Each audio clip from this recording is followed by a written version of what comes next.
Es hat eine Zeit gegeben, es ist schon lang her, wo grosse Städte, Metropolen und Reiche entstanden sind. Eins von diesen grossen Reichen war das der Perser. Verschiedene Gesellschaften, die in diesem Reich gelebt und gehandelt haben lange Phasen in Frieden, innere Stabilität und im Wohlstand gelebt.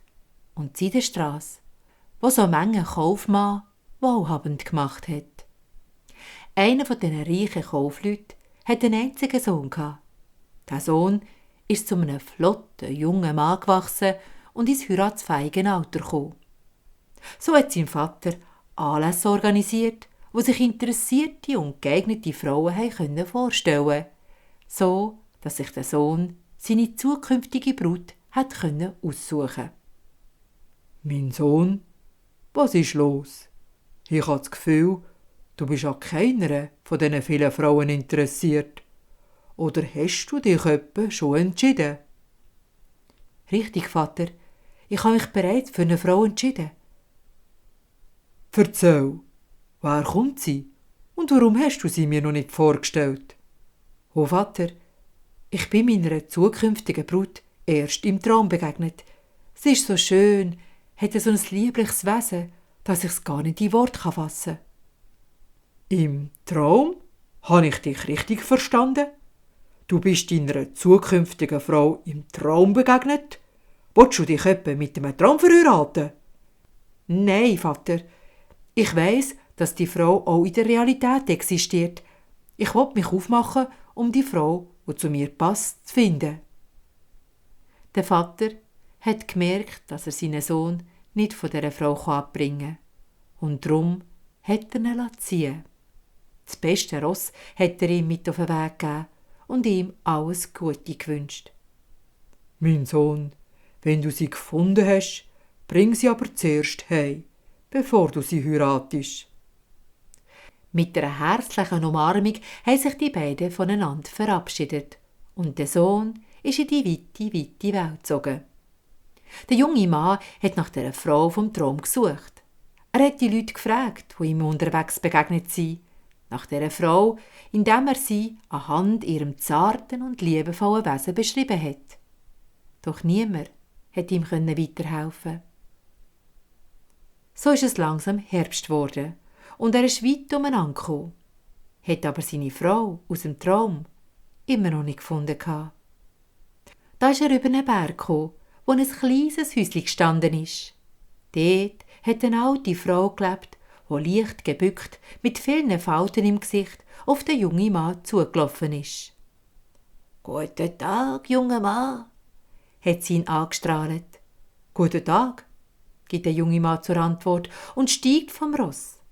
Auch sie hat nach dieser jungen, lieblichen Frau gefragt aus dem Traum. »Ja, ich kenne die junge Frau. Eine zierliche, zarte Schönheit.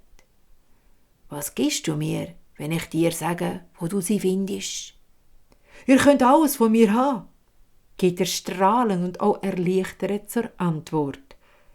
Sie hat auf das aber den goldenen Ring an seinem Finger gewünscht. Es war das Kostbarste, das er auf dieser Reise dabei hatte.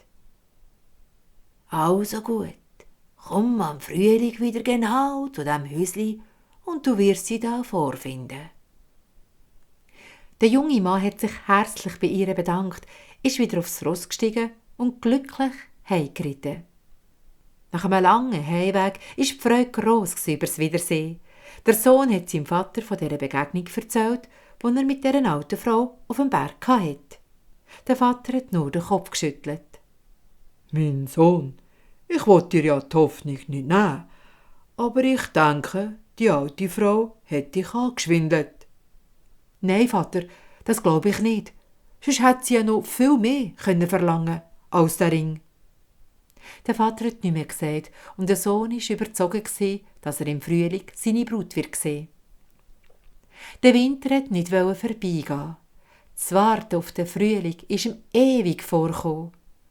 Doch, wo die ersten Anzeichen dann endlich sich gezeigt haben in der Natur, hat er sich wieder daheim verabschiedet, ist aufs Ross gestiegen und losgeritten.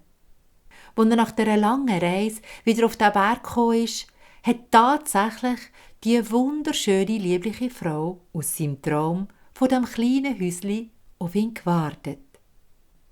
Der Sohn vom Kaufmann hat sein Glück fast nicht fassen, ist von seinem Ross abgestiegen und auf sie zugelaufen. Er ist vor ihr auf die Knie gefallen und hat ihr einen Heiratsantrag gemacht. »Schon lange habe ich dich gesucht und endlich gefunden. Willst du meine Frau werden?« Sie lächelt ihn an. »Gern werde ich deine Frau, aber bevor du mich heiratest, musst du eins wissen. Ich bin die Fee von den 4 Jahreszeiten. Im Frühling, wie jetzt, bin ich jung, zart und lieblich. Im Sommer bin ich reif und älter als du. Im Herbst bin ich welk, alt und meine Lebenskraft zieht sich langsam zurück wie die Natur. Im Winter will ich schlafen wie ein Samen unter der Erde. Willst du wirklich so ein Wesen heiraten?« Der junge Mann hat nicht lange überlegt. »Ja, ich möchte dich genauso heiraten, wie du bist.« Und so ist es gekommen, dass sie miteinander zu ihm heimgeritten sind. Daheim angekommen, hat sich der Vater gefreut, als er die liebevolle Brut von seinem Sohn gesehen hat. Und 3 Tage später ist Hochzeit gefeiert worden. Es hat ein fröhliches und grosses Fest gegeben. »Vater, ich habe einen Wunsch an dich. Ich würde gern mit meiner Frau allein abseits leben, wo wir für uns sein und leben.« Der Vater hat es eigenartig gefunden, aber ihn mit dem Wunsch respektiert und ein wunderschönes Haus gekauft mit einem wunderschönen Garten und ihm vertraut, dass er seine Gründe wird haben, um zusammen glücklich zu sein. Das junge Brutpaar hat nur eine treue Dienerin mitgenommen und haben so abseits von anderen Menschen gelebt, dass sie so geschützt waren vor den Augen anderer Leute. Die Fee von der Jahreszeit hat das Jahr genauso durchlaufen, wie sie es vorausgesagt hat. Im Frühling war sie jung und zart.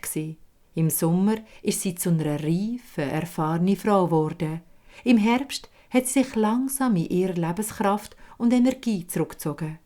Und im Winter ist sie bleich und starr auf ihrem Bett gelegen, gerade so, als wäre sie gestorben.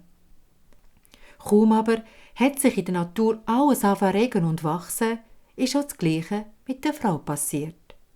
Sie hat sich wieder in ihr jungen und zarten Erscheinungsbild verwandelt. In diesem Zustand hat der Sohn ein grosses Fest veranstaltet und dazu seinen Vater und all seine Freunde eingeladen.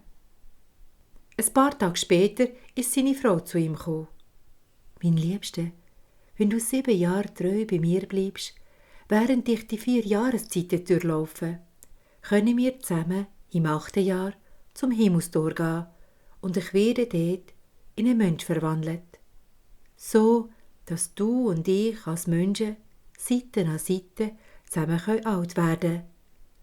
Bist du mir jedoch in diesen 7 Jahren untreu oder verlässt du mich, werde ich müssen das Erdenleben verlassen und kehren zurück in die andere Sphäre.« Er war ihr über die ganzen 7 Jahre ein guter und treuer Ehemann gewesen, so dass sie sich in einen Mensch verwandelt hat. Die beiden haben ein langes und glückliches Leben geführt und das bis ins höhere Alter.